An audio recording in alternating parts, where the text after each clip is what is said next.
Welcome back, it's Jerry here again with a happy hootie, here to save you time and money on the things that matter most to you. There's a lot of things you can do in your life to save yourself time and money, and replacing appliances is certainly one of them. Whether you're wanting to replace a microwave because it seems outdated, or perhaps it's damaged like this one where the door frame is broken, this is an easy swap that you can do yourself, and I'm here to show you how. The first thing we're going to do is take some measurements. Different microwaves have different measurements, and in our particular case, we need to make sure that the new microwave is going to fit the existing spot. So you want to make sure to measure from the bottom of your cabinet down to the bottom, and also the depth of the microwave with how far it sticks out into the room, and also the width. Now this is a 30-inch width microwave, which is pretty standard in the industry, so you're probably not going to have much problem finding that. But there are varying depths and varying heights of the microwaves, and you'll need to make sure that whatever you buy is appropriate for your current building ordinances. The next thing we're going to do is locate the plug up above the cabinet up above, and you're going to unplug that. You're going to notice there's a hole in the top of this cabinet. That's where this cord is going to feed back through. And you're also going to notice that there's some screws that are located in the top of the cabinet, and those will need to get removed so that you can then remove this old microwave. When getting ready to remove the screws from the top, be aware that that's the only thing holding this microwave in. So you're either going to want to make sure you have your hand firmly placed against it, or have an extra set of hands to help you hold it while you unscrew it, because it will come forward once those screws are out. It's also helpful to have yourself a power screwdriver so that you can get in there and do this quickly as opposed to having to do it manually. And that's what I've got here. These have a Phillips head on the end of these. I've seen some that have Allen heads on them, but this is a Phillips head screw.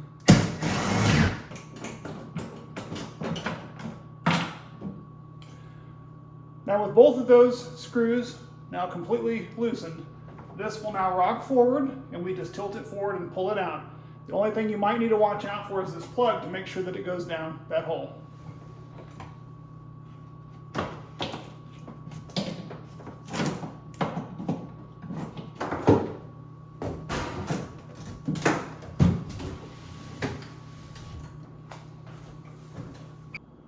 Once you've removed the microwave, you'll notice that there's a backing plate. This is what we had to lift the microwave off of. When you tilt it forward, you have to lift it up off of this bracket back here that was holding the bottom of this in place. Different brands use different brackets. Some have a channel across the entire bottom. Others just have a couple of hooks like this. Sometimes the hooks will be in different places. So if you are getting a replacement microwave that happens to be the same brand, you might be in luck, because you might be able to use the same bracket, but you'll need to check your new one to make sure. If not, you will just remove this bracket by removing the additional hardware that's holding it in place. This will pop off, and your new one will always come with a new bracket that they supply for that appropriate microwave. To make things extra easy, I've gone ahead and purchased a Whirlpool microwave because it was replacing a Whirlpool Estate branded microwave that came out of there. Now this one may look different, but hopefully it uses the same mounting bracket, which will save us from having to replace that. And if we get real lucky, we may not even have to drill new holes for the screws, because a lot of times the companies have the screw holes line up as well, which will make this a fairly easy swap. But let's go ahead and see what's in the box. On top of this box here, it gives you instructions on how to remove this. They usually give you specific instructions on here on how to remove it, so you don't just want to go tearing into the box. This particular one says to cut off the plastic film and remove the plastic film, but it says you need to remove the cardboard piece from the top because you'll be using that as a template to mount your mounting bracket on the wall should you need to do that. So you don't just want to cut the cardboard off, because you're going to be using part of that possibly to mount the new microwave. Let me go ahead and get the plastic off of here, and then we'll show you what's inside. Now we've got our plastic off, let's look and see what's inside. Again, we need to make sure that we keep this little plate here. It looks like it's perforated. We'll pop that out should we need it. Inside there's going to be various parts that are going to go along with the microwave itself. You're going to want to go ahead and remove those and set those aside, because there are certain parts that you may need for the new one.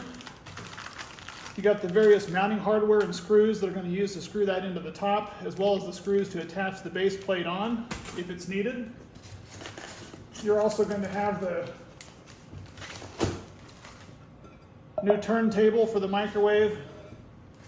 your instruction manual, filter for underneath the microwave, and the other part of the turntable that goes under that so that allows it to spin. And that's pretty much it. So now we need to turn this on its side so we can go ahead and remove the rest of the foam and show us the microwave itself. We have our new Whirlpool microwave completely unboxed. I'm going to go ahead and leave the plastic on it for now just to keep from scratching it while we're trying to install this. I do have the mounting bracket. This one just came with the base part of the mounting bracket, but let's go ahead and find out whether or not we're going to be lucky enough to just reuse the old one. And although this one is a different size bracket, the little hooks do line up exactly where the old ones do. So we can go ahead and use that bracket. Now, whether or not we can use those existing holes or not up on top remains to be seen. We're going to check the holes in the top now to see if those are going to line up. Maybe we'll get twice lucky here. So we've removed this template from there, and it's got some knockout holes. You can see number D and number E there. They've left us some holes. And so we're going to go ahead and hold that up on there, putting this towards the rear wall on the underneath side. Put it all the way back towards the wall, and the holes are there. And let's see if it lines up. Again, making sure it's pressed firmly against the rear wall. You've got your template on there. I've seen some of these that have paper that you have to tape on. This one's cardboard's a little bit different. But you're going to take your hardware and stick it in the existing hole.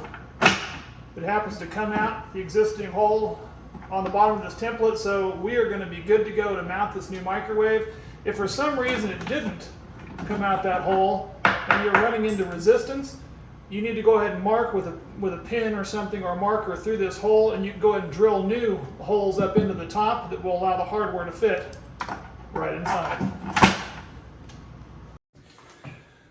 When getting ready to lift this up here, if you don't have help, make sure that you have all the tools lined up ready to use, meaning get your hardware lined up, which is your bolts that are going to go on the top of this along with any washers that are provided, and go ahead and get your power screwdriver ready to go and set to where it's going to be able to tighten those screws in place. Get that prepped and ready, and then make sure that your cord is on top of the microwave, because once you get this locked in place, you're going to have to feed that through all with one hand, because you're going to be holding this up there with your other hand. Obviously, if you have help, it's going to be way easier. Just go ahead and grab the microwave around the edges of it, and you're going to go ahead and slide the bottom end in first. And you're going to go ahead and set the bottom edge and back edge in first, making sure that it sets in those channels that we show on there, just like that. Now that it's resting on those channels, you can hold it with one hand and just tilt it up and down. And go ahead and feed this cord up through. And go ahead and pull that out the top a little ways, pushing that up with your other hand until that is firmly in place, leaving the cord dangle. Now, since we know that these hardware screws are going to line up with our holes, you can go ahead and finger tight those in there. Once you've got those started, just snug them down just a little bit with the screw. Don't over tighten them. And kind of check for alignment. Once you know everything is secured and underneath is secured and everything's good, go ahead and tighten those down, and we'll be ready to plug it in. Take your plug and plug in your new microwave, making sure that, of course, it comes on. And then we're going to go ahead and take all the protective coating and peel that off. Now, you'll need to check, because certain microwaves like this particular one have other protective things like this up on top here that you'll have to remove. Specifically says for this fan, remove this part before using. This just made sure that the frame didn't get crushed anything in between there. That's the vent fan up above there. And you're also going to need to remove anything on the inside before you go using it. If the center part did happen to come out of there, it only goes in one way, so it'll only allow you to twist it around a bit, but make sure it gets seated in there fully. Then out of your kit, you've got your wheels. Make sure those get set in the track. Then you're going to have your new plate. You're going to place that in there and turn it until it finds the grooves. Make sure to install your grease filter that came with the kit. A lot of times these just slide in and lock into place underneath like that. That just keeps things from sucking up through the system and getting into the fan. Go ahead and test all the functions like the light and give it a test on your microwave to make sure that it does in fact come on. And I think it looks like a job well done. Thanks again for stopping by with us today. Again, we love to save you time and money, and I hope today was no exception. This is something you can do yourself. And if you haven't had a chance to yet, go down below and smash that like and subscribe button. We'd love to have you see us again here on the channel, and we'll see you again next time. Thanks for watching.